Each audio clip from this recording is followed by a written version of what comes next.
Hello and welcome to That Seems Unfortunate, the show where we talk about all the interesting events, gaming, and music news with heaps and piles of sarcasm. I'm your co-host, Chris Vittorio, along with the original host, Steve Bridenstine. How you doing, Steve? I like being called the original. It makes me feel better about myself. That's why I did it. Oh, well, thank you. How are you You're doing? welcome. I'm doing very well. I'm very prepared for this moment. I've been waiting I my whole wasn't. life. Yeah, it seemed like it. See, no, we need to talk about that. See, I would like to point out that just before we started this recording, I got a phone call at my house. And what basically happened was, what just see I wish I could explain it in a manner that's worth talking about, but basically it was a 4 minute shouting voice message about $100 worth of products about something,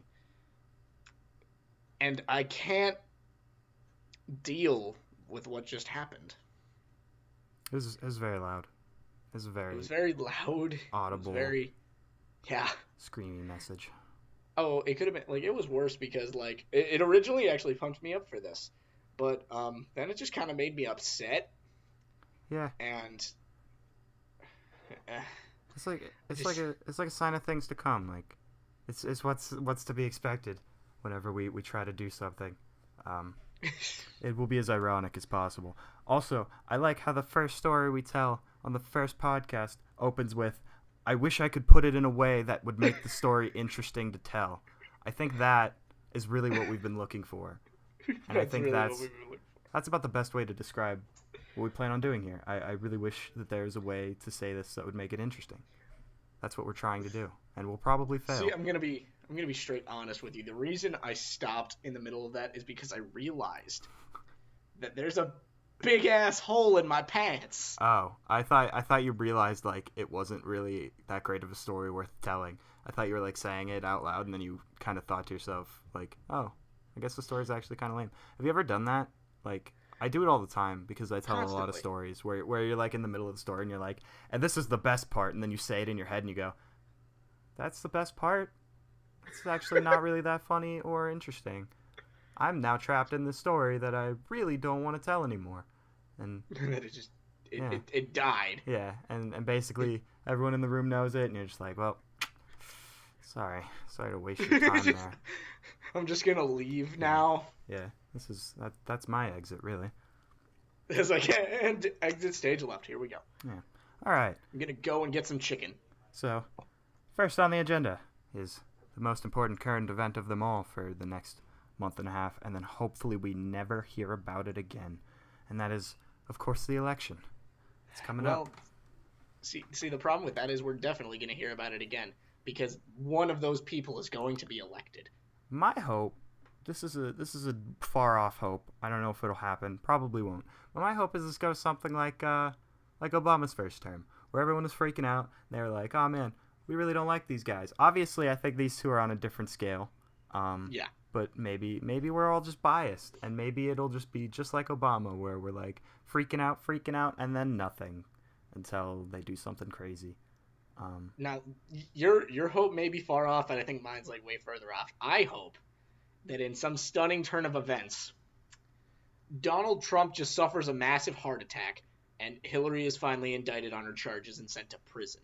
man, wouldn't that be a I actually perfect saw world? I saw this thing online recently. It was actually really funny. It was just like, man, if you really think about it, our election is just like, a custody battle between Mama Clinton and Daddy Trump, and all we want to do is go live with Grandpa Sanders, okay? Yeah, I saw that. That's a pretty good one. Just want to Um, live with Grandpa Sanders. Did you see the article about the guy from Utah that has a non 0% chance to become president? A non 0%? What's Yeah, meaning it's like it's really far off and unlikely, but like it is a possibility. Um, like there's that 1% chance? it might even be less than one. I don't know. It's a small chance, Probably. but it's this guy. I don't know his first name, but I think his last name's McMillan or something. Okay. He's from Utah. I don't know if he's a senator or governor there. He might not be anything, but Oh, so he's an actual politician. yeah. He just started campaigning in August, I believe, and he is polling actually relatively well in Utah to a point where there was a poll on who Utah was voting for, and it was 26% Trump, 26% Clinton, and 23% McMillan. So Oh he wow. actually has a shot to win Utah. Now, the theory on this happening is if he wins Utah, he could tie up the Electoral College. Like, winning Utah could make it so that both Trump and Clinton don't get enough votes for the Electoral College to win. And so, in Uh-huh. that case, I was talking to my brother about this because he knows more about the situation than I do. I think the vice president goes to vote in the Senate. The Senate picks on who the vice president's going to be out of the two main ones, like Pence and Kane. Yeah. But the president goes to the House, and the House gets to pick out of the three who all got votes, which would be McMillan and then Clinton and Trump. So if that is to happen, in the unlikely chance that he wins Utah, and the even more unlikely chance that it completely ties up the Electoral College, and then in the even more unlikely chance that the House picks McMillan, this guy could be our president. Just this random guy from Utah that decided like way too late. Hey, I'm gonna run for president to just make sure none of these people win. Yeah, Period. yeah. And the thing is, I saw somewhere that he doesn't want to win more than Utah, like statistically, because if he wins Mhm. more than Utah, it could make it so that I think it was he could derail Trump so much that Clinton just wins outright. Okay. So that's why you're not hearing about him, because in reality, he really only wants to win Utah. So I think Utah would be the only place hearing about him. Um, and as far off as it seems, it's a really fun dream world to live in, and it's like my favorite story that isn't making fun of one of the candidates of this Here's election something. cycle. Here's something you might enjoy. So how about Nevada, right? For years, it's had this box on the ballot, and I guess right now it's actually coming into play rather well because you have a box for Clinton, you have a box for Trump, and you have a box that just says neither. They have a neither box. It's just man, wow, these guys suck. Yeah, Neither one, we'll please. pick none of the above. None of the above is fine. Yeah, I mean, And yeah, surprisingly, this election is one of the first in what I believe to be a long while that a third party candidate has a remote chance of winning. had. I'm gonna Had. interject with had. I think Gary Okay. Johnson has shot himself in both feet, both arms, and the face over the course of the last like month and a half here. I mean, he did not know what Aleppo was. I think even worse than that is when not only did he not know any foreign like leaders as well to say the foreign Yeah, leaders he it was liked. bad. That was bad, but he referred to it as an Aleppo moment. He Like did. He did that do that. that's the nail in the coffin. Like he made the first mistake and everyone was like, "Oh man, this guy might be kind of dumb." But then he makes the second mistake and you start to think it even more. And then in the third mistake, by saying Aleppo moment, it's like reminding someone. It's like you break something and then you go, "Oh man, this reminds me of that time I broke this as well." And then the person that you say that to goes, "Oh yeah, you did break that as well. What a bitch. Like you broke all these things." Like so him to say Aleppo moment really just sunk him even deeper Oh yeah. and it's like, man, man, what fun times. I love Gary See, Johnson as a see, person. but here's the thing. He may be stupid. He may not really have a grasp on the policies. But to this.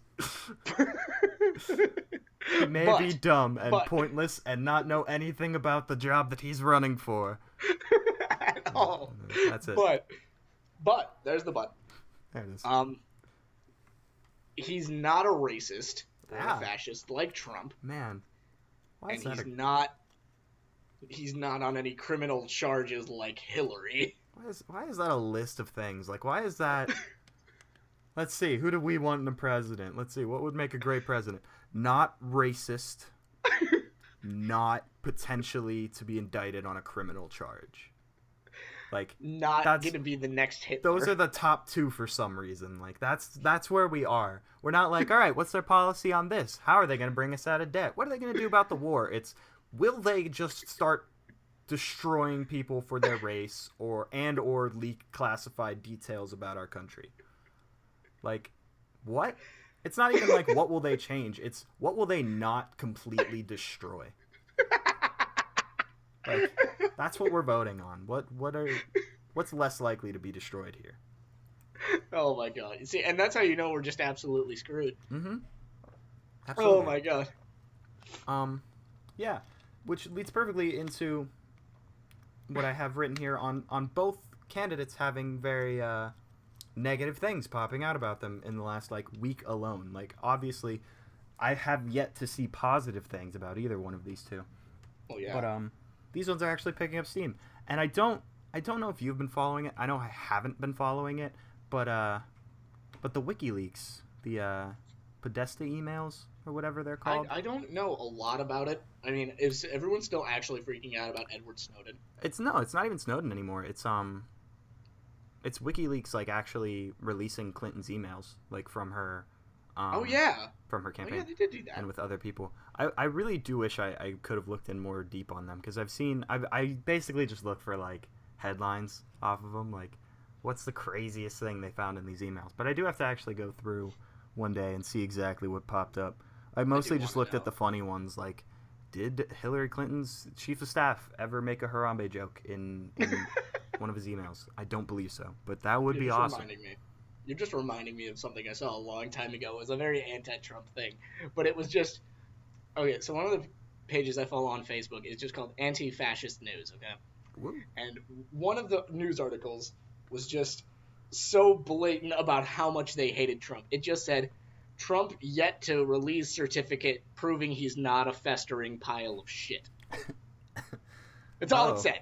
oh, It just said he hasn't said that he's not a piece of shit. that's Just true. saying. He hasn't denied it, so it's a possibility. Because I mean, he might be, Um, kinda. yeah. Well, did you see the thing where that guy kept? I don't even know who the guy was. I saw like a small snippet of it on like I think it was At Midnight, wonderful TV program. But this guy was like calling Clinton and Obama like possessed and saying that they were like demons or something. And I think his one excuse or like proof was that people that are close to them claim that they smell like sulfur, which is apparently the sense of demon. I learned that as a new thing.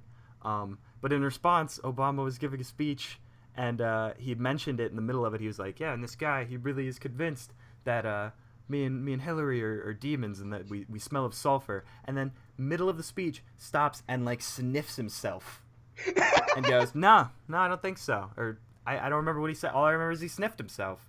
Like so he went out of his way to prove to us that he's not a demon.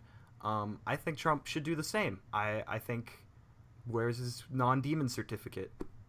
Non-demons, yeah. We No, you we know what we can't need to know until do? he tells us. We need just to hire a priest for like $40 Yeah, to take a bottle of holy water and just kind of chuck it at Trump to see what happens. yeah, yeah. Just kind of Just chuck it at him. give us peace of mind on that one topic and not the rest of the awful things that that he's done. I At like least we'll know he's not a demon. there was a circulating picture about Trump as well, and it was just well, not about Trump, my bad. It was just about this guy, but it was a homeless guy, and he held a sign. It said, "Running for presidential election, need campaign funds. Campaign promises are as follows: 1. Deport Trump to Mexico. 2. Put Hillary Clinton in jail. 3. Legalize weed." Yeah, that's good. I It's mean, like, you know what? hey, He's beaten out a lot of them already. yeah, good on him. He may not know anything about foreign policy or economics or the debt or the war, but then But again, how many of the candidates do? exactly. Clearly, Gary Johnson doesn't. So that's already 33% of them that have no idea. So Clinton he would Clinton fit I right think in. has like Clinton I think has like a like somewhat of a grasp because I mean she was married to Bill. Does that And, does that give you anything? Does that I help at mean, all? God, I mean to be fair, Bill wasn't the worst. As a president, Bill Clinton. I think looking at Bill Clinton from presidential standpoint and then to what he's been doing now is probably the best example of why we can't judge how good a president is by how stupid they sound. Because Bill certainly has made his rounds of sounding like an idiot, but he wasn't the worst. Now, on the I other mean, hand, Bush did sound like an idiot as well, and was the worst.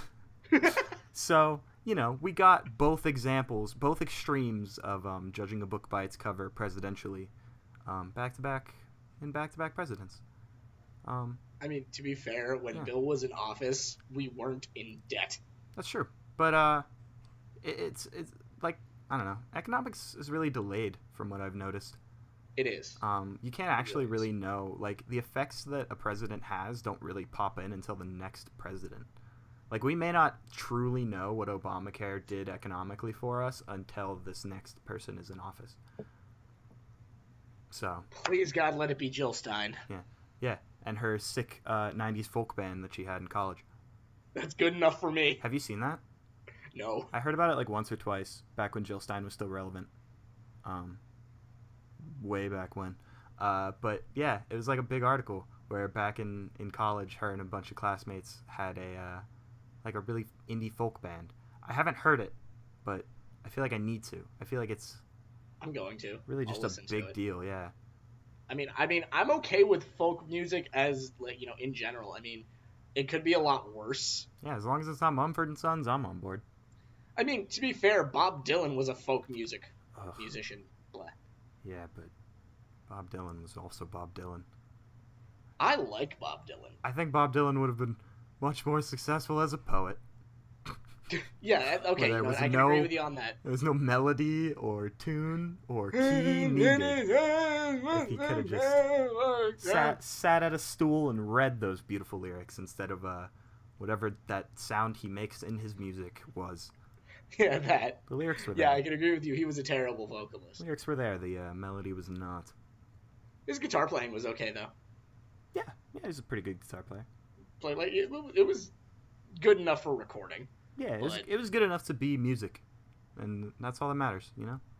like if he had gotten with a band instead and like Had had it someone else singing had a good for musician. him, Yeah, yeah. perfect. If he was just like a songwriter, guitar player for an actual band, that'd be pretty Yes. nice. I think the world would have been a lot better, or maybe a lot worse. That's the funny thing about time. If you make Bob Dylan suddenly like a good singer, the timeline could just like become horrible. Like the world could be destroyed by now, or ran by Bob Dylan. Bob Dylan could be our Could have supreme nuked leader. Canada. Yeah, if he was a good singer, he could have become a dictator of the U.S. because we were so swooned by his vocals and beautiful way with words that we elected him into office 10 terms in a row, and he was terrible at it. But every time he did something wrong, he would just sing a song, and we'd instantly respect and believe him again, and then he'd screw up more. So like Hitler minus fascism plus like libertarianism. Yeah, like if Hitler were also Elvis. Good lord. Well, you know what's weird though? Elvis didn't write any of his songs. Did he not? No, Elvis actually didn't write any of his own songs. Good for him. Good for him. Hey, he made it happen.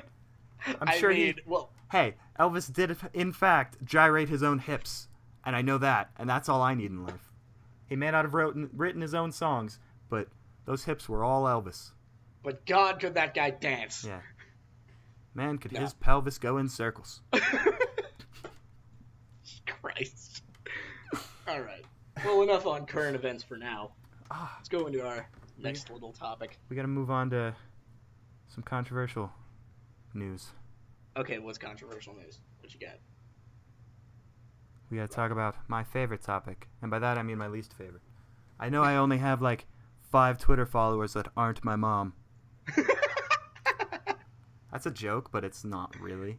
It is. It's a joke, It is but in no, that Mom, I have stop. like 70 followers, and in fact, none of them are my mom. I want to get into the actual topic, but I want to make one more mention of a Twitter account. My brother, I hope he doesn't listen to this, but if he does, he's gonna discover that this Twitter account's still a thing and probably go delete it. Please don't delete it. So yeah, my brother has a Twitter account from years ago. I don't remember the exact. It might have been 2009. I don't want to go back and fact check it, but it's an old Twitter account when Twitter was like just starting to be a thing, and he's got one tweet, and it's an old one. Before he probably lost the account information or whatever, but the one tweet is just something like, "Oh, just watching some Family Guy, funny show." That's the one tweet. No one tweet. Yeah. Also, I looked at it. He's following two people. One that I don't care to talk about, and the other, Dane Cook, Oh the official Dane Cook Twitter. So God, his comedy is terrible. I know, and it's amazing. I don't know. It makes me wonder. Did my brother actually like Dane Cook in 2009? Actually, people did like Dane Cook in 2009, didn't they? They did. That was when he first popped out, and everyone was like, "Wow, what a funny guy." And then like 2 months went by, and everyone went, "Wow, what a terrible, terrible person." Although I hear he's wonderful right. in real life. I hear he's an actually great person. I would assume his comedy is like a character, and Probably. a terrible character at that. But if he's actually cool in real life, good for you. Good for you, Dane Cook. Yeah. You do your thing. Okay. You know what that reminds me of? What is that? Actually. What's that? So what do you picture when you picture like John Lennon?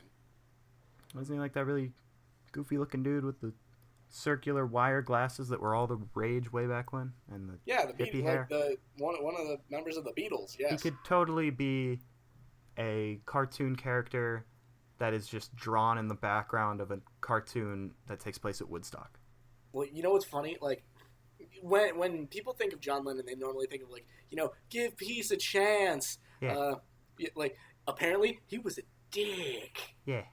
Like I mean, he as a person was just a dick. I mean, he probably wrote most of his music high out of his mind. No, that's not So why. He was just like a bad person. He was rude to everyone except like his wife, yeah.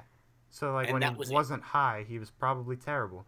But as soon as he got real high, he was like, "All right, happy I'm okay peace with this. love stuff. This gives me Yeah. money and also peace." It's like no Yay. wonder someone shot him. Yeah. No, actually. No. I say yeah out of impulse, but in reality, no. That's still a terrible thing. We don't Yeah, like advocate it's anyone bad. getting It's shot bad, for and any I'm reason. sad that it happened. Yeah. But Poor like, guy. God. All right. So yeah, moving on to the topic, we have segued away from three times. My favorite thing to talk about and why I brought up Twitter was because I went on a mini Twitter rant about it because I hate the way it's being handled, and that is the Colin Kaepernick standing versus kneeling during the national anthem um, situation. I don't know what to call That it thing that's because it's a happening. thing that's blown up, and I don't know why it's blown up, and it's kind of irrelevant to me. But I feel like it should be mentioned because everyone's talking about it. Do you know about it? Like, have you looked into it at all, Chris? I know about it. I have a standpoint on it, and It's it's good. basically he's doing it because it's like protesting police violence, especially against minorities, and any other what I'll call here crimes against humanity. Yeah, Now, it's supposed to like defend everyone's rights, I yeah, suppose you could say. yeah. Sure. And like he says, while people's rights are being infringed, I'm not going to stand for a national anthem that doesn't defend it. Yeah, And I agree wholeheartedly. If your like friends are getting killed because they're black or they're Mexican, then it sucks. the state doesn't really have your back now, does it? Yeah. It's not going to help you. It's not going to back you up. It's just going to work against you in every aspect. Absolutely. So that's kind of where I stand. It's such a weird thing because as a situation, it's wonderful for sparking conversation. Like Yes. it's such a great topic for people to actually look back and say, am I affected by this? Like how am I affected? How do I react to how I'm affected? It's a lot of people from different standpoints that can come together on this topic that at the end of the day doesn't change anything. Like when you're talking about something like war or something straightforward, your opinion means a huge difference. But your opinion on someone standing or kneeling during a song, like you can differ on that and it won't change anything. And that's great. Yeah. That's where the best conversation comes in. When your opinion matters but doesn't like really affect a lot. It depends on what you have the opinion on. Like, Yeah. if it's just about the standing or kneeling, it's not going to matter. Yeah, It's not and you gonna can change have a anything. deep conversation on something that is as minuscule as where your legs are during a song. Yeah. However, it's devolved into kind of like just hate, which I guess everything kind of devolves into on the internet, especially. But I've seen people stand up for him and stand up against him. I've seen a lot of people with both differing opinions, and I think that's really cool. And it's been awesome to look at both sides of it. But it seems like whenever one person comes out saying one side, the other side just completely berates them. That's true. Which is ridiculous to me, and it makes me so sad. Like, I've seen some No. people who come out against him, and not even against him. Against him as in they don't like that he's doing it during the anthem, which I see that side. I may not 100% agree with it. I don't think it makes a difference in the long run. But I think someone coming out and saying, I like this cause that he stands up for, sits down for, but I appreciate what he's doing. However, I don't think he should be doing it during the anthem. That's a perfectly fine opinion to have. But that opinion 100% of the time is met with, wow, you are racist, or you hate the idea, or you're probably on board with all this police violence. And it's like, no, I would really assume they're not. They just don't see the need to do it during the anthem. And vice versa. People that stand up for, I've seen a lot of people who are like, you must hate America then. And it's like, nope, don't hate America at all. I just don't like people dying from what they look like. Yeah. So my opinion, to put it in like bullet points, I guess, is I love what he's standing up for. I'm not going to make the pun again. But I love the cause. I support it. And I guess I support his right to do it during the anthem. But however, I have completely detached him from the controversy. Colin Kaepernick is no longer important to me when it comes to this. He just started it. Because what I noticed is after he started it, he realized it was a publicity thing. And it went from lighthearted protest to, look at me, I'm on TV. Yeah. And I didn't really like that. So while I still love the idea of what he did, I've kind of detached it from him. And so overall, I like that this conversation is happening. I like that people are talking about it, but I hate the way it's going down. It's like I got everything I asked for, but it was a genie's wish, and it was turned into something negative. Very good metaphor. Yeah, I got my one wish of 3. My second wish, take me back in time to before this election cycle started. Please, God. For all. But no, here's the thing I find weird about it. Like, there's this whole thing. And if you look at it, like, so many people are being outraged and upset by this protest of police violence. Yeah. But what's weird is that not even 20 years ago, we were popularizing it in the media. And by popularizing it, I mean, like openly speaking out against atrocities like this. For example, the band Pearl Jam. Yeah. Like, during one of the concerts, I think it was just a small club, but Eddie Vedder went on this huge anti-war tirade. And one of those lines I remember specifically was, I'm not paying you taxes so you can go overseas and kill children. Yeah. And we were popularizing it because, I mean, it's fair and it's right. And, I mean, I shouldn't be paying money so you can kill kids. Yeah. But, like, now we're like, oh, but no, these people are degenerates and they need to be whatever. Like, locked up and et cetera, et cetera. So now we're just kind of popularizing the other end of it. Yeah. And we're also kind of popularizing the opposition to it, but not to a media money degree. Yeah. What I see it as is people have tried so hard to feign that they are open-minded that everyone has become actually just closed-minded. Yes. 'Cause everyone's so, like, sensitive, I guess. That's always is a buzzword Triggered. that makes people... Yeah, it's always a buzzword that makes people go like, oh, you think we're too sensitive, we hate you now. I don't know. But sensitive is the best word. People have become so sensitive to everything that in reality they are shutting out more than before and kind of living in this little bubble of a world. And it's really just closing everyone off to everyone else. Like, it's really creating... We're building a wall, just like Trump.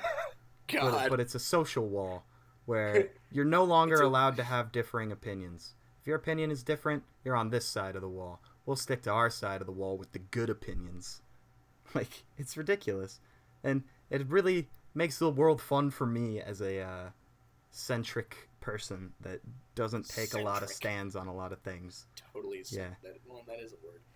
But, yeah. I mean, like, see, I agree with you. But, like, how do I put this? Like, words.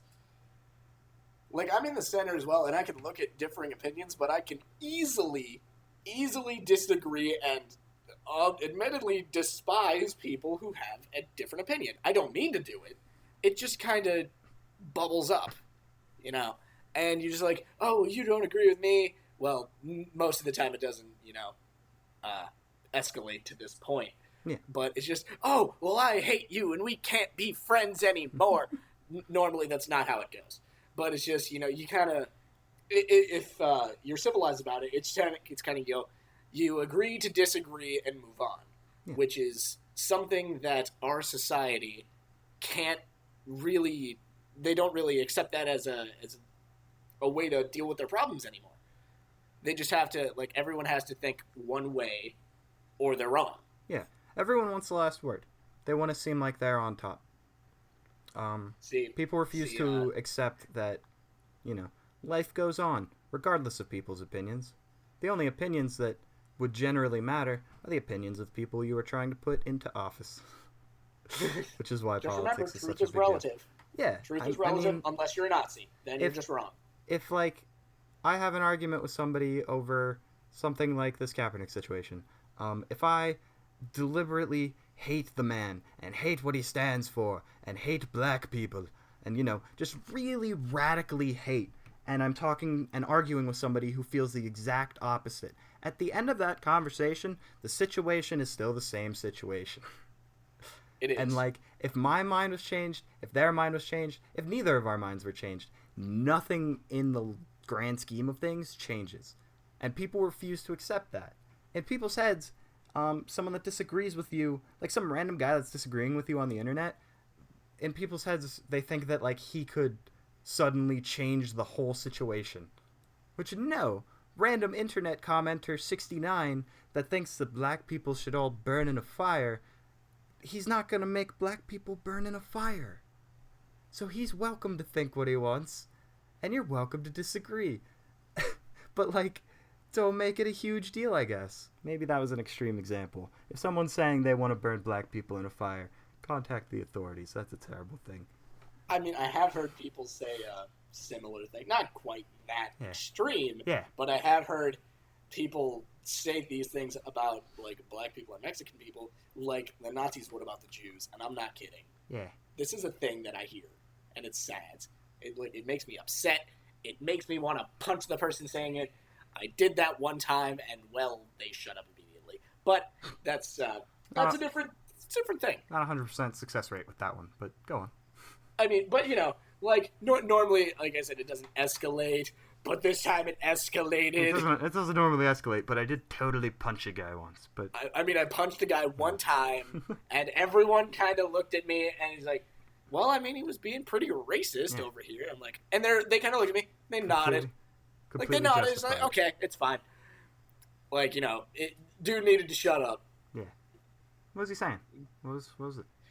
Like, oh, Mexicans are leeches on our society. They need to be sent back to that hell country, and we need to build a wall. It's basically what Trump sounds like, but, like, maybe 50 years younger, and, like, ew. Yeah. If that explains that. Was a great description. Ew is probably... I'm going to make a campaign hat with just the word ew on it. It connects with everybody. They could totally agree. They just look at it and they're like, yeah, that sums it up. I don't know why, but that reminded me of something I saw in this not a playthrough, but just like a GTA thing that one of the guys I watch on YouTube. It's just to kill, like, Houston, do you have a to kill list? It's like, yeah, it's one box and it just says everyone. Just everyone. Yeah. No one is spared. Yeah. Go look him up. He's called the Scatsbury. He's great. Well, that's a wonderful segue now that we want to move away from our sad, serious discussions. Let's talk about games. We talking about games next? We could talk about games next. Big gaming news. Red Dead Redemption 2 announced, teased by Rockstar this morning. I'm super hype.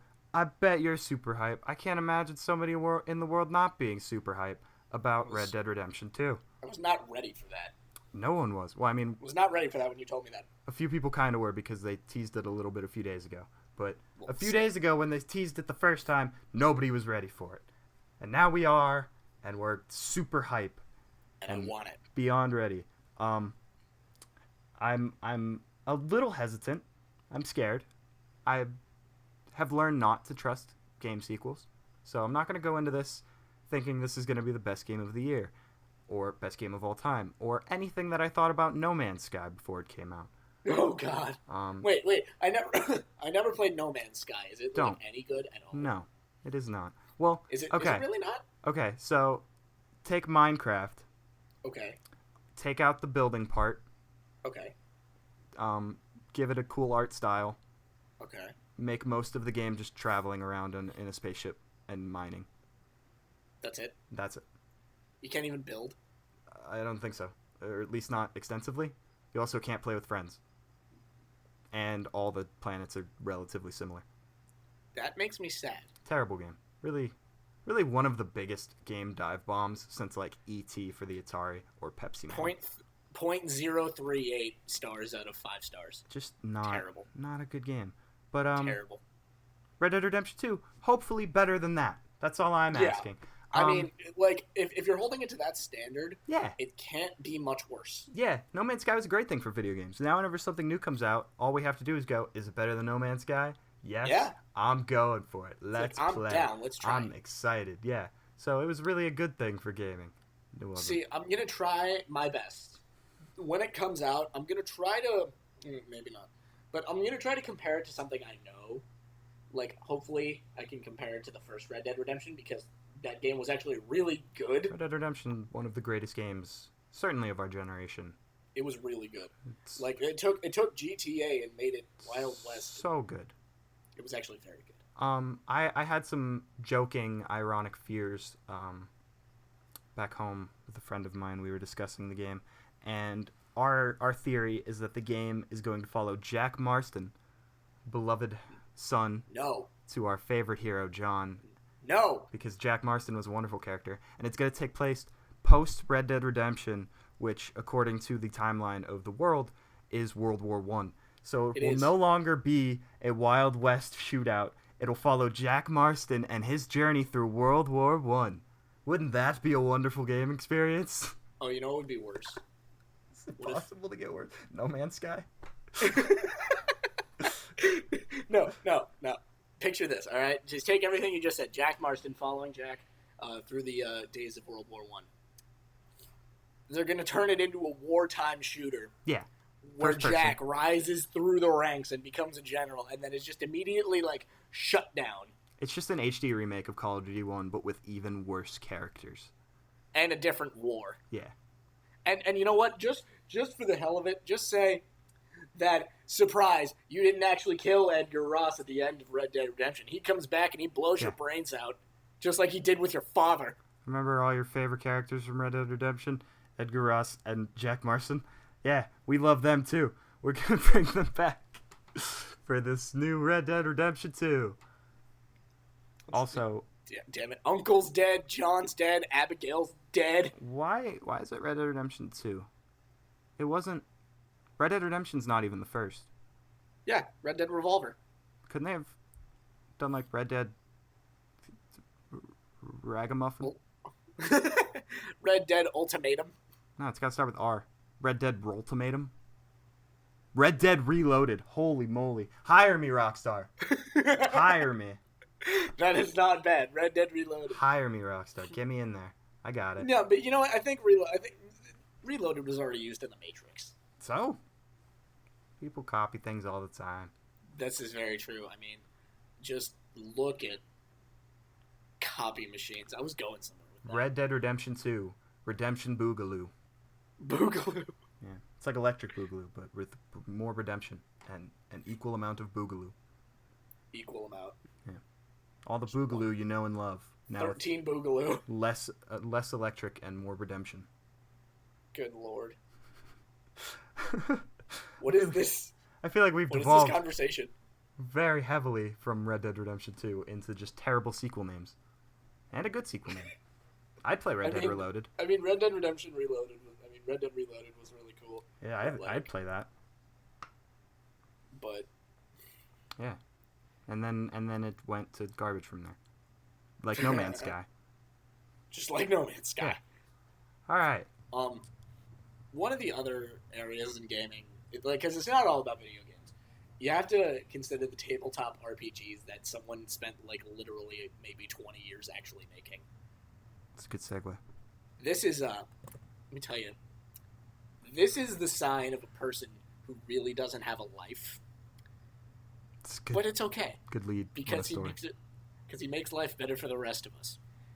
Now, there are various things you can find online regarding this game.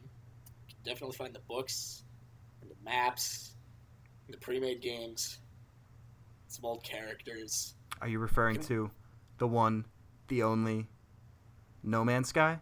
I'm kidding. You're talking about Dungeons and Dragons. Yes, Dungeons and Dragons. Yes. I've actually been recently watching Achievement Hunter play Dungeons and Dragons, and oh my god, it's so interesting.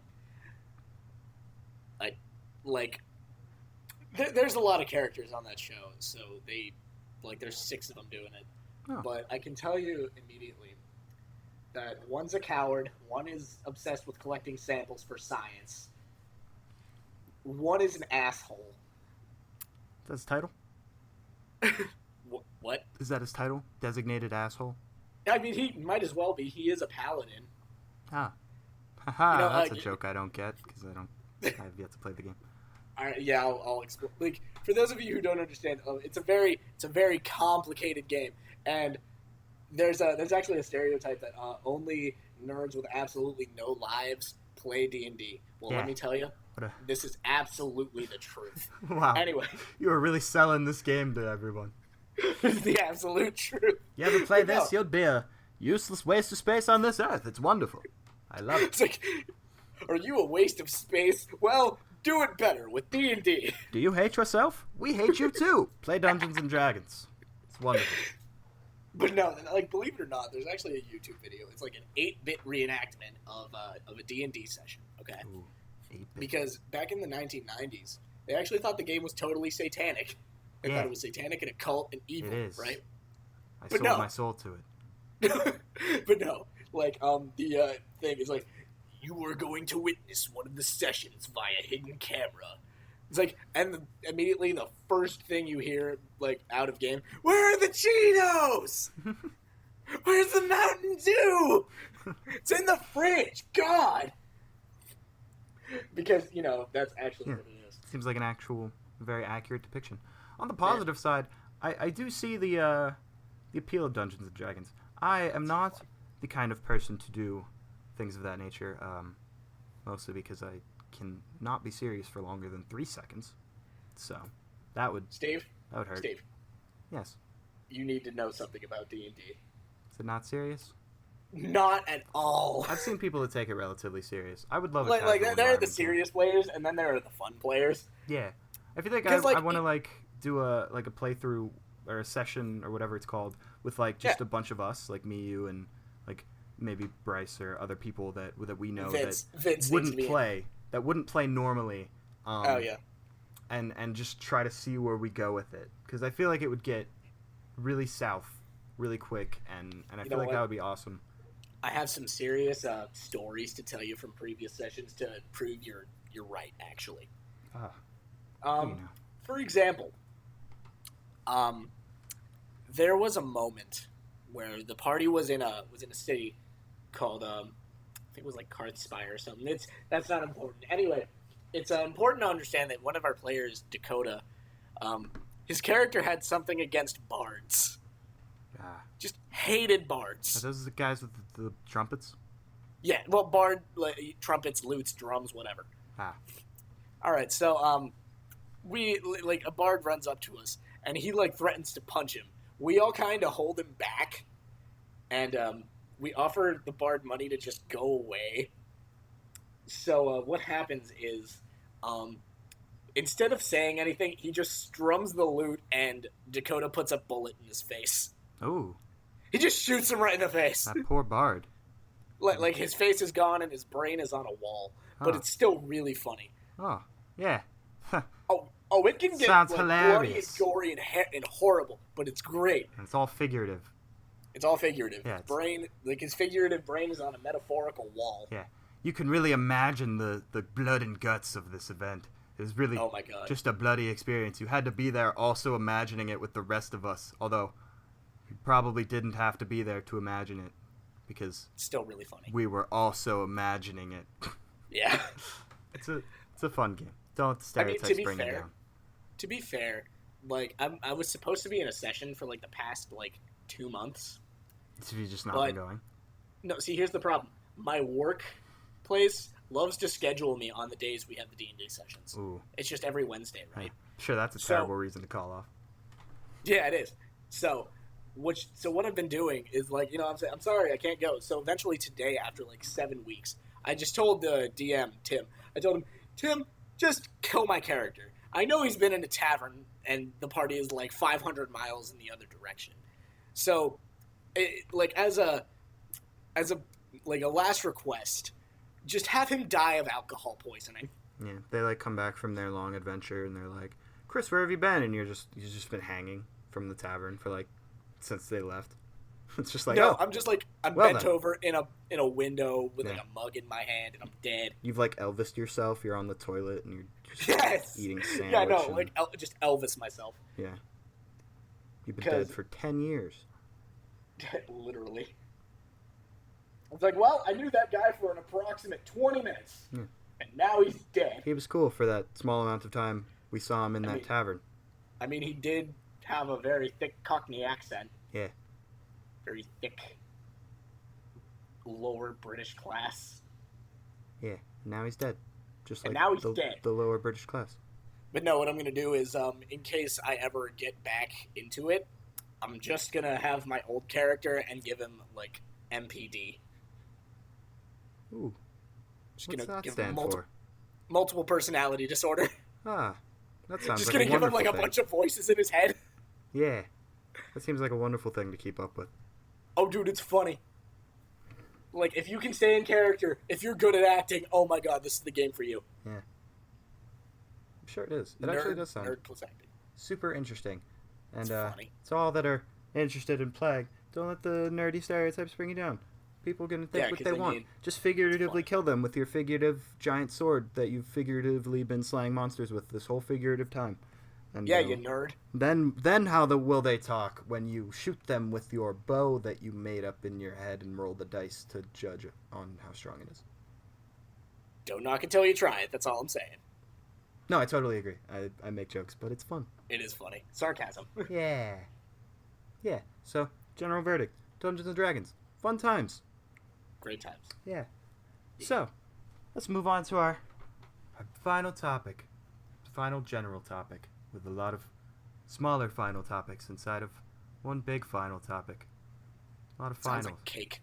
Yeah, it's like a final cake, but it's a final cake. But a figurative final cake. Dude, cake. So, what music have you been listening to recently, Chris? How's your musical life been a-going? You know what? That's a very interesting topic right there because there's been a lot of it, I can say. Mainly because of my music history class and the radio and a bunch of new albums coming out. One I would actually like to talk about in depth. Go for it. Is the new Green Day album, Revolution Radio. I've heard stuff from that. Okay, let me tell you about this album. Okay? I'm going to point out the bad thing first and the good thing second. So it doesn't sound like just talking shit on the album. Yeah. But it has this one song on it. It's the 8th track. Called Young Blood.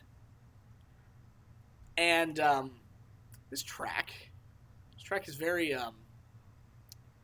like slightly off-putting to me because it's like it doesn't have a point to it because most songs have a point. It's just yes. Hey, there's this girl like the whole point of it. Like this song is just, hey, there's this girl I like. Like, I like her. She's a loner. She doesn't do drugs. At least I don't think so. But I think she does in the end of it. And literally one of the lines, how does it go? But basically she says, it's like, but she said, fuck you, I'm from Oakland. And I'm like, okay. I don't see how that's relevant to the rest of this song. There's no relevance to this story. Oh, I mean, every band kind of has their time to throw away a song. Well, not throw away a song, but kind of, not be serious about it. I feel like they're. Yeah, but see, Green Day did that with their entire trilogy Uno Dos Tre. I mean, all those songs were pretty bad. Oh. I haven't listened to Green Day very extensively. So See, don't get Uno Dos Tre. Don't do it. I'll be sure Bad to avoid choice. that. I mean, it's not like they're like Smash Mouth, where literally every song they've ever written has no lyrical content to it. Except, like, maybe All Star. Maybe. Even, like, parts of All Star. Yeah. I feel like the only line in All Star that I could actually hear and go, yeah, that sounds like a good thing, is the one where he's like, guy asks for fuel, and he's like, I said, yep, what a concept. I could use a little fuel myself. We could all use a little change. That's exactly how he sang it. I'm glad I could Stop singing. musically style. Stop it. But that line, that line of all Smash Mouth ever was the only line where I was like, hey, that sounds kind of cool. That's it. Yeah. And the rest is just like, why?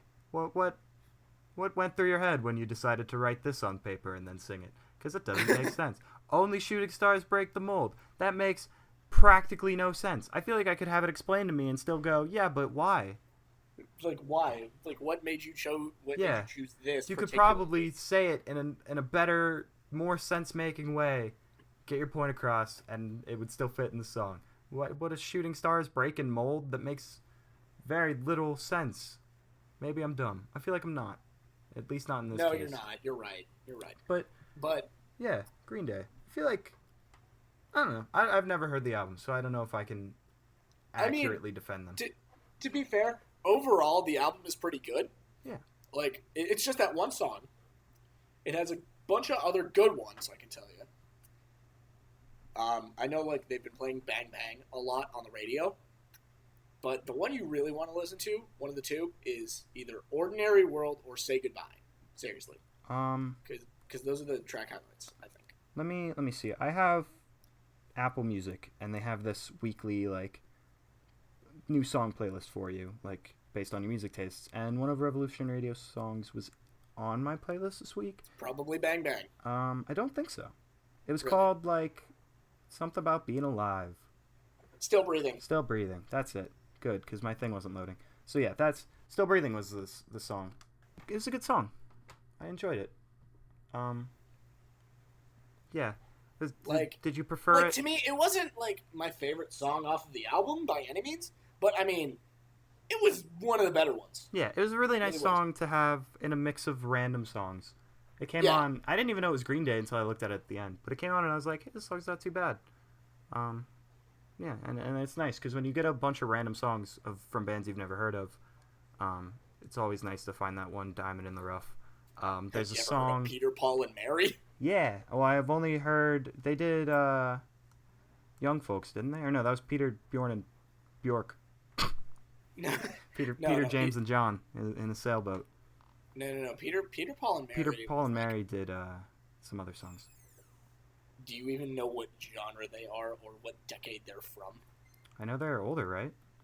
They're, like, from the 60s and 70s. They're on par with Bob Dylan. Mm-hmm. And they also did Blowin' in the Wind. And let me tell you, seriously, if we're talking vocals, they did it 10 times better. Sure. That usually happens. Well, I mean, it was like 3 people with decent voices versus Bob Dylan. So. Sure. I feel like a lot of people sound vocally better than Bob Dylan. Sir Dylan. Yeah, I do want to mention one song on my new music playlist. I've never heard of this guy. I don't think he's very big, but his name's Nash, Gnash. And the song is titled Something, and it's your standard, like, guy singing an acoustic-y song about a girl kind of thing. There's a million of them, but this one specifically felt like it could have been good, but the guy that sings it, I'd assume Nash, is not good. Like he's trash? Yeah, well, I wouldn't say trash. I'd say below average. Because it's a song that I was listening to, and I was like, this song kind of sounds cool. It made me not be able to talk, apparently, for a second. But I was like, yeah, this is a pretty cool song. But then I heard him singing it, and I was like, oh Lord. Stop it. Yeah, this is starting to go downhill. And it made me think, like, I could have probably done that song better than him. And that's kind of sad, because I'm I'm a subpar musician at best. So like the fact that I think Same. I could have made his song better than his own song makes me kind of sad. Because it's like, man, if you were a decent musician, I would totally listen to you. But Speaking of like unfortunate. subpar musicians in terms of vocals, It's a good topic. one it's like subpar vocalists. Well, some would argue with me on this. I think he's like subpar, but like in a good way. But I've been listening to a lot of Beck recently. Whoa, controversial. Maybe not. I like Beck. I don't know if people listen to Beck for his voice. His voice fits his music. Similar to Anthony Kiedis of Red Hot Chili Peppers. Yes. I don't think I'd listen to Anthony Kiedis sing a song at like a karaoke night. I probably would not listen to him. But he fits Red Hot Chili Peppers so well that it makes his voice sound infinitely better. Yeah, I don't think people I like his voice. I don't think people like Anthony Kiedis or what is it, Billy Corgan from Smashing Pumpkins? Yeah. I don't think they have good voices on their own. I'm gonna go out on a limb and say that. Billy Corgan, I agree with you 100%. Really. It's just that they found a sound that fits them really well, and that's why their voices are so legendary. Is because they found a sound that fits their unique voice. And it makes it great. See, if we're going down that road, we can also kind of throw in Gavin Rossdale from Bush. Yeah. Because like his voice on like standing on its own. I mean, it's not great. It's not that bad, whole but genre it's not great. falls to victim to that. Wait, who? That whole genre of music. Grunge. Yeah. That's very true. Because I mean, if you really listen to like Nirvana, for example, like Kurt Cobain actually. Well, you know what? Let me just say this. I actually like his voice standalone, but it really fit with what they were doing. Yeah, and that's what grunge is. It's a strange voice with a strange instrumental tone that really just all comes together. I think it's best highlighted. Often depressing. Yeah. Oh yeah. I think it's best highlighted by the differences in vocals from Nirvana versus Foo Fighters. Which, yes. I mean, obviously it was two different singers. Dave Grohl was just a drummer in Nirvana. He didn't actually sing. But like, I think if Dave Grohl sang in Nirvana, it wouldn't be very good. Even though you're right. Dave Grohl, I don't want to sound stupid here. He totally does vocals for Foo Fighters, right? Yeah. Yeah. Him singing, he's great in Foo Fighters. His voice is amazing in Foo Fighters. But if he sang for Nirvana, it wouldn't be very good. And in a similar fashion, if Kurt Cobain were to sing for Foo Fighters, it wouldn't be very good. Yeah. So, like, vocals in a band are really subjective. That's why, I don't know. I much prefer bands to just, like, standalone singers. And it's really hard to find bands nowadays. You get a lot of the radio and big like top charts are just singers or just rappers or just DJs, which kind of is infuriating because they just make the music itself. But it's hard to find a really solid band anymore.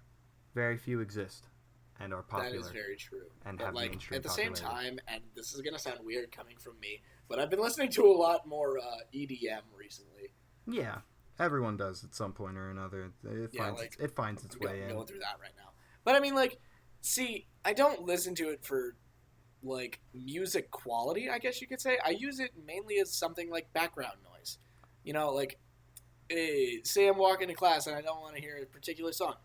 Just turn on, like, this one artist I like is called Teminite. Yeah. He's actually really good. But, like, his music doesn't mean anything. It's just kind of... It's really good filler, yeah. It is filler. I feel the same way about Future. I don't like Future. Yeah, I'm not a rap guy to an extent. I like wordy rap, which isn't Future at all for anyone who's listened. Define wordy rap. Something like Gambino, maybe earlier Gambino is a better example. Childish Gambino, and I mean Eminem is a good example. Okay. Chance the Rapper, Kendrick Lamar. Okay, Kendrick I can deal with. Because they get a message across in their raps rather than just rapping to talk about social status or something. Drugs, money, guns, weed, dude. Yeah. Lil Wayne in a nutshell. So something like that. But Future isn't like that. But I'm really into Future a lot. And I do it, and I listen to him because it's like mind numbing almost. It really separates like music from what you're doing. So it's really nice to just, if you want something in your head, it's a really good thing to just get you going for the day or get you through the day. So I totally see where you're coming from. See, With EDM. I'm weird. I'm weird with my music and my lyrics because, like, if I'm listening to music with lyrics, I want it to mean something to me personally. And few rappers can do that. Like, actually, the ones that I have heard, that like the songs I do like to listen to, I don't know their names because they're totally standalone artists, totally underground, with no fame. Yeah, But that's usually how it goes.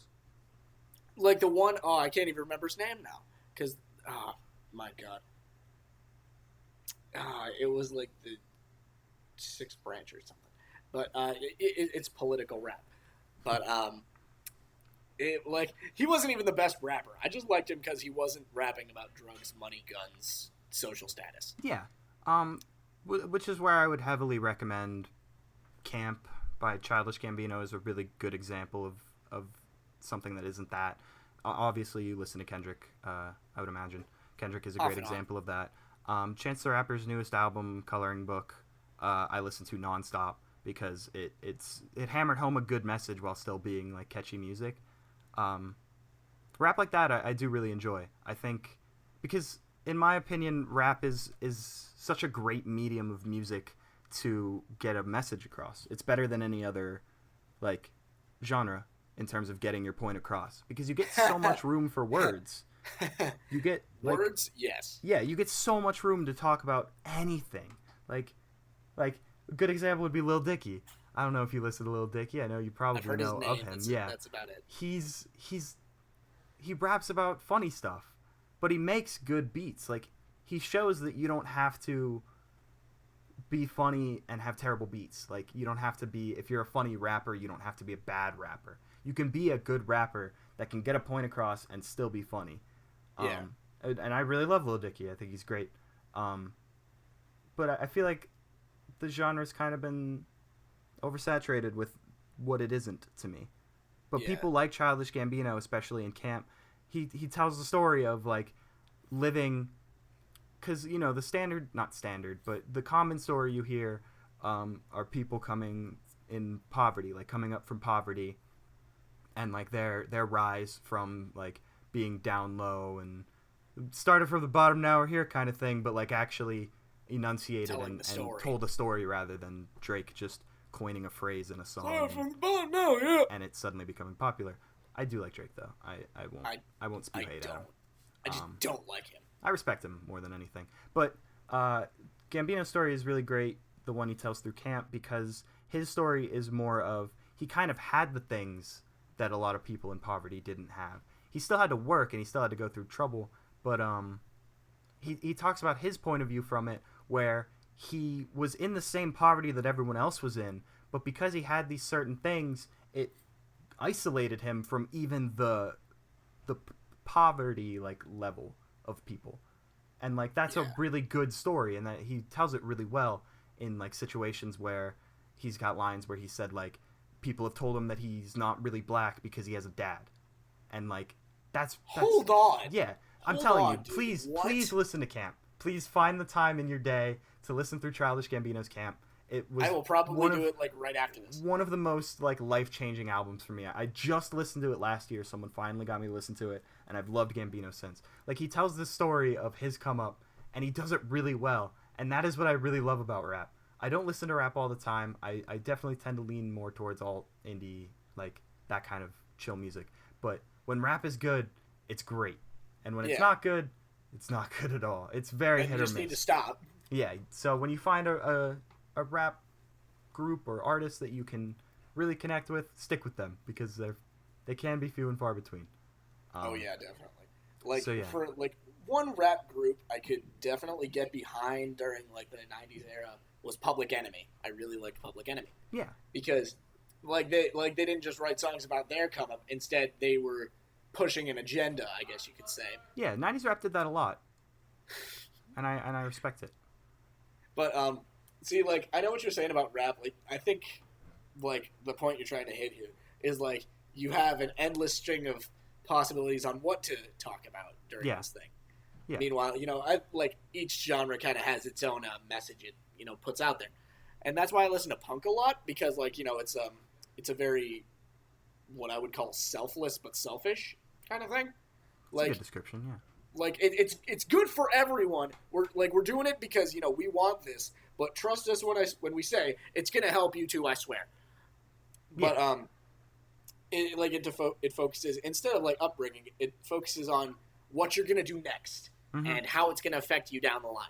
Like most of them push for an individualistic and absolute freedom agenda, and like that's what they do. That's what they talk about, and that's how they want to live their lives.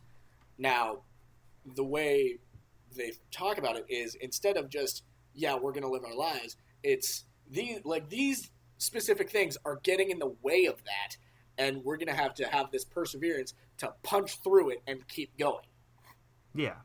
And, to me, it kind of, inspires me to get up, get out there, and do something that's worth doing. And that's going to help everyone in the long run. Yeah, I absolutely love music that can do that. I think music is one of the greatest things ever in the world. So, music that can tell a good story, give a good message, and inspire people, I will always respect out of everything else. Like, I will always respect that. Which means Lil Wayne, go home! Yeah. I mean, even to an extent, I can respect people that make good rhythms at least. It may not tell a message, but I mean, hey, you gave people something to listen to. So I can at least give some respect where respect is due there. Okay, now, totally different music topic. This just kind of popped into my head. What happened to Wiz Khalifa? I think he's still making music. He's totally still making music. It's just, his era has kind of gotten less mainstream, if I had to guess. I don't know the rap game too much. But he's totally still definitely around. Like, at least in terms of making, like, features. Just kind of dropped on the face of the earth. A lot of rappers do features more than anything now, which I have a love-hate relationship with. Where it's kind of like a rapper will drop an album and it'll have, like, this artist featured, like, 3 times on it. And that's kind of what you get from them until they put out their own album, which features other rappers you haven't heard from for a while, multiple times. It's kind of like they're all really working together, which I respect. I think that's cool. But yeah, Wiz Khalifa's still totally making music. It's just he's not making the big hits that he did when this genre of rap that's currently flowing through, when that was starting to get big. Like, he was the face of it, and now it's like, now there's a lot of faces to it. So he's... You want to know the sad thing? He's kind of there. What's that? I cannot name one Wiz Khalifa song. You do Black and Yellow? Okay, that I didn't know that was Wiz Khalifa. I believe it was him. But, like, other than that, even if it was him, I can't name a single one. Yeah, I have a hard time naming actual rap songs, especially older ones, as well. But I mean, he's still doing stuff. He's alive and kicking. Good guy. That just reminded me of a song, "Alive and Kicking" by Nonpoint. It's a good song. I saw Nonpoint live once, and it was weird because backstory. Back when I was dating this girl, like 2-3 years ago, I guess for her birthday she got 3 days grace tickets, right? Ah. And sad face, this was after Adam had left the band due to voice problems. Anyway, we go there because she takes me because, boyfriend privileges. But of course, we get there, and there are 3 bands playing the night, and one of them is, like, I guess, fairly local, maybe close PA to, like, Warren-ish. And, they play. Good set. Then, like, she's like, I don't know who's playing next. It's like, and next, Nonpoint. I'm like, why didn't you tell me Nonpoint was playing? I love this band. What are you doing? Yeah. And it kind of happens. 3 Days Grace played. Bands just kind of sneak up on you, especially if they're not, like, the headliner. Oh, yeah. But see, here's the thing. Here's one thing I've learned about concerts in general, like the one I'm going to be going to on the 28th. The trick is that you get, like, an opening band that kind of gets people hyped up and ready. Then you hit the climax with, like, that middle band, right? Yeah. And, like, the headliner, being the headliner just means you're, like, cleaning up. You get to finish off the night. Well, the headliner gets to come out to the most hype point of the audience, and they get to drive it home. Yeah, depends. No, because I believe the most hype point of the audience is, like, that, last song that the middle band does. Because after that song, the hype kind of, I won't say quickly, but it descends at not a slow rate, but a medium rate, and you get the people who just leave right after that, and you have like half of the people left who stay for the headliner. Oh, well, I mean, Like, I'm not a big concert goer, but I would assume that like that last song that the middle band plays is the peak because it's people peaking up to, yes, finally it's the headliner, let's do it. And then that first song that the headliner does, they step out and kind of just completely take that energy from the hype that's built all show. not all the time. Not all the time. Yeah, like I because, said, maybe I haven't been to enough concerts. well, how many have you been to? That's the real truth. Handful. Like, I could count it on my fingers, 6? kind of thing. Yeah, I was gonna say, probably. like 6. Okay, because I've been close to like 15, and most of them are local shows, or the ones that I played myself. But Yeah. here's one thing I learned. Never accept an offer to play like a late night show, especially when it's not planned to be a late night show. Because one of the shows we did, the show was supposed to end at like 11:30 or midnight, and we were the closing band, and we didn't go on until like 1 o'clock in the morning. Nice. Oh my god, it was bad. It was hilarious. Yeah, like there were awful. 5 people, and like 4 of them were our parents. And there was that one guy who was like, "I'm staying because I have nothing better to do." Yeah, this is my life for now. Like, I stay in concert clubs. Yeah. Oh no, it could have been worse. Like our outpost show, where the only guy really liking us was like plastered drunk. Probably woke up the next no. morning like, wow, those guys actually weren't that good. Like those guys were terrible. Turns out, didn't enjoy myself at all. Exactly. Oh man, I want to bet he actually did that. Yeah. I wouldn't be surprised in the slightest. It's a positive way to look at it. It's like, oh man, we sucked. To be fair, that band sucked a lot. Yeah.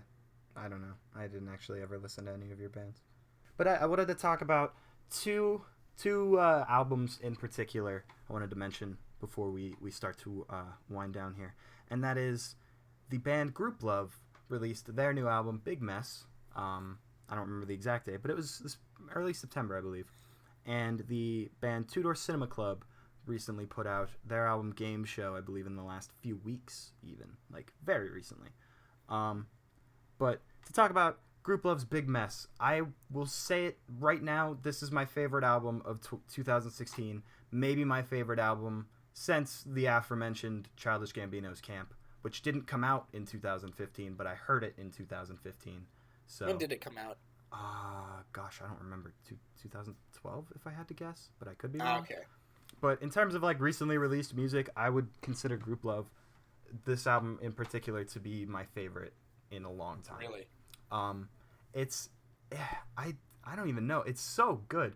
I got it around the same time. I'm gonna briefly mention the Mowglis because they also put out a new album. It's not as known band, but the Mowglis are really good at like really fun, happy-ish summer songs kind of thing. Like, you don't really see any of their songs as stand out, but you really just enjoy everything they make because they're just a happy group in general.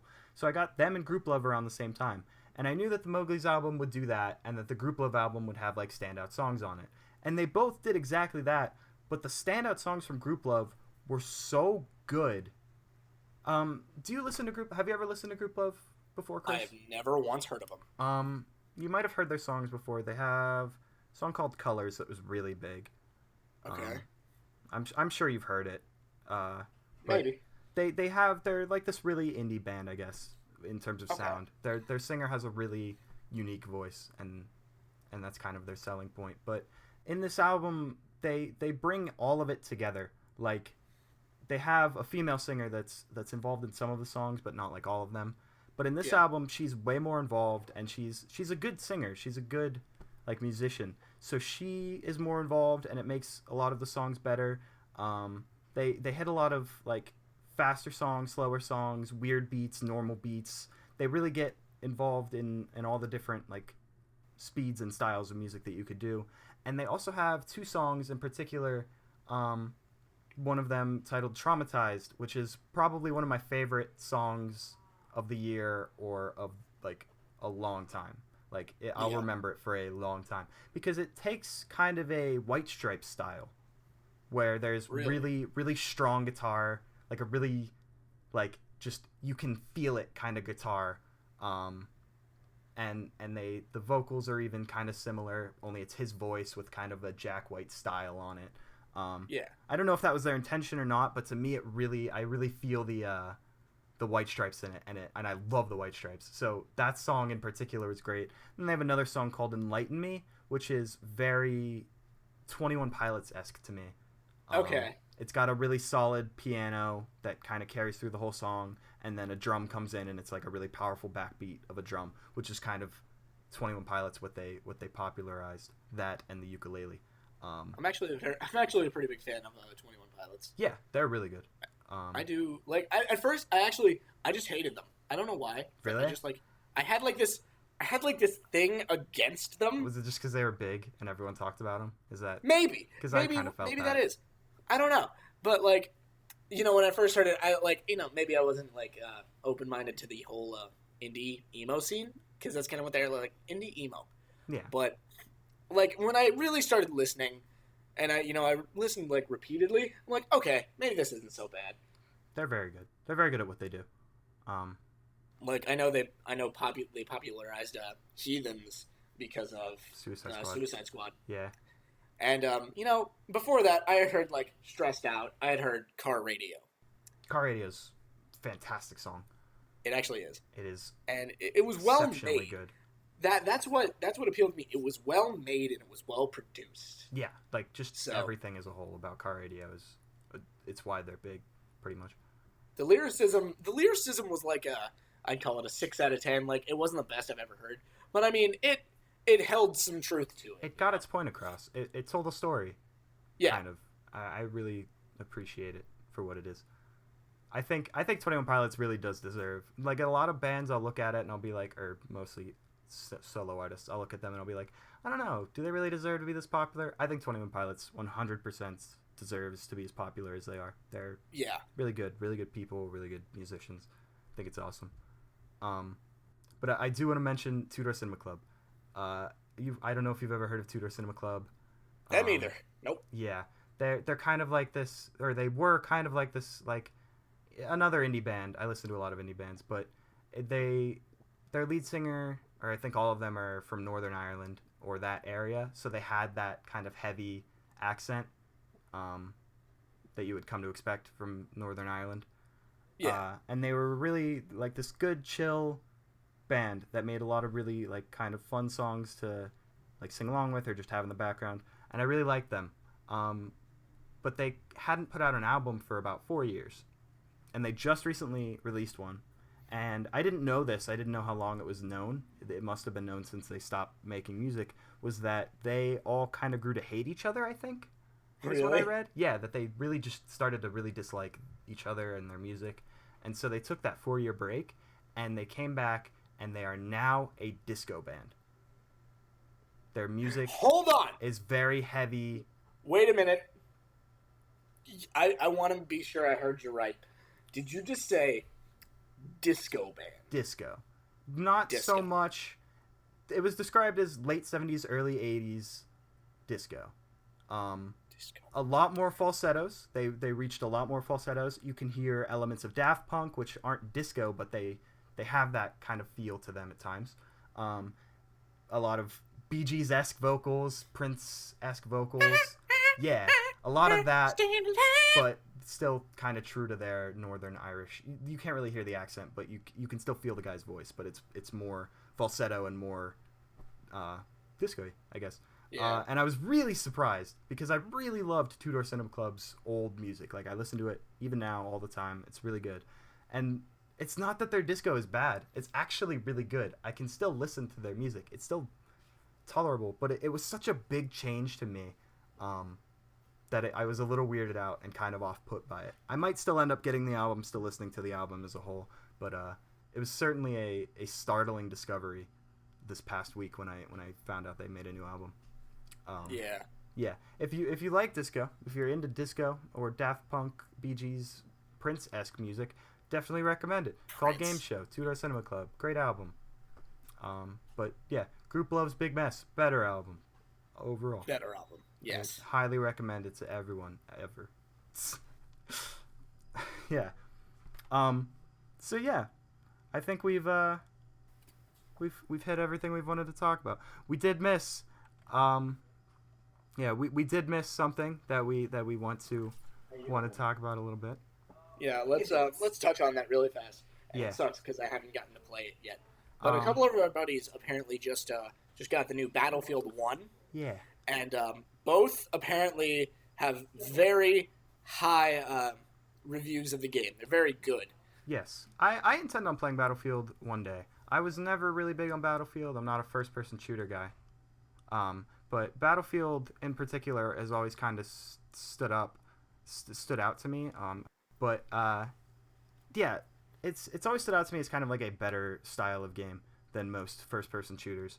So Battlefield 1 seems like it'll be a really good game, and I'm super excited. I didn't even know it was out, to be honest. I was kind of surprised that he even mentioned that it was out.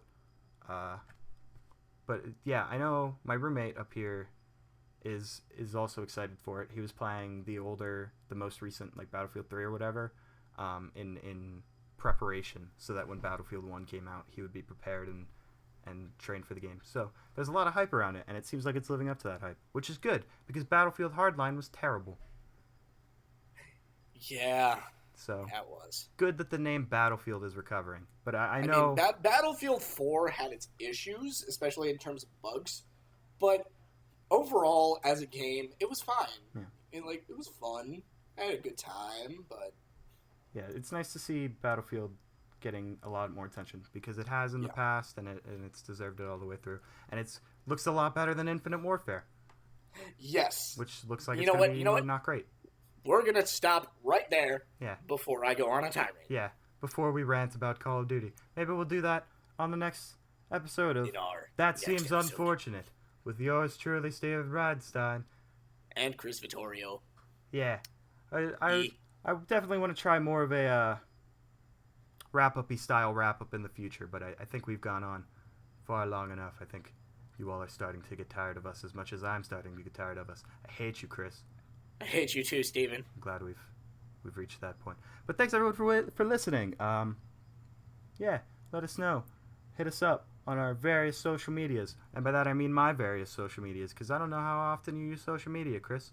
Oh God, I use it too much. Oh, do you? What do you use? I do. I'll let you throw your shout-outs out there first. Okay, here's my problem. I don't use Twitter Okay. ever. Okay. What do you use? Well, I use Discord now. I do use Skype. I use Snapchat and Kick. All right. Link your what's your Snapchat? Where should people send Snapchat, you? you know send what? you their I better various check to dickerinos. see what that is right now. Okay. Well, I'll throw out Because- my hits, my links, and all that. I'm a very active Twitterer, so follow me on the Twitters at Stevie3V. That is STEVIE, the number 3, and then V. I tweet about only the best in pointless things. So The best. yeah, I talk a lot about what I would talk about here. So if you want previews on the opinions I give to Chris here, you could totally follow me on Twitter. And if you want to hear a lot of anarchist rants and stuff, you can follow me on Snapchat or just kind of I'm not going to tell you to friend me on Facebook. That'd be weird. But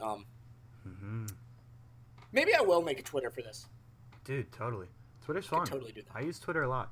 Yeah, Twitter, Snapchat, both Stevie3V, spelled as I spelled it earlier.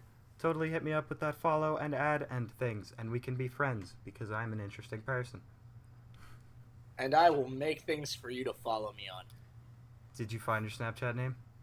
Yes, it's Death Metal Demon, all one word. Wow, that's a good one. I was 14. Shut up. Snapchat even been around that long? Maybe. I know I was not. younger and into really hardcore goth stuff. That's wonderful. Everyone has that So. time, except me. I didn't. But I did, and I'm still kind of having it, but it's repressed. yay, repression, always a great I thing. don't listen to death metal anymore. All right. Well, that's it for us here. Thanks everyone for listening. Hope you all have a wonderful time, and we will see you guys next time. Goodbye. And remember to find us at, well, that seems unfortunate. There's no well, but yes, Shut up. that seems unfortunate. Check us out Bye, guys. next time. Peace, Goodbye. bye. That went well. We did it. We did the thing.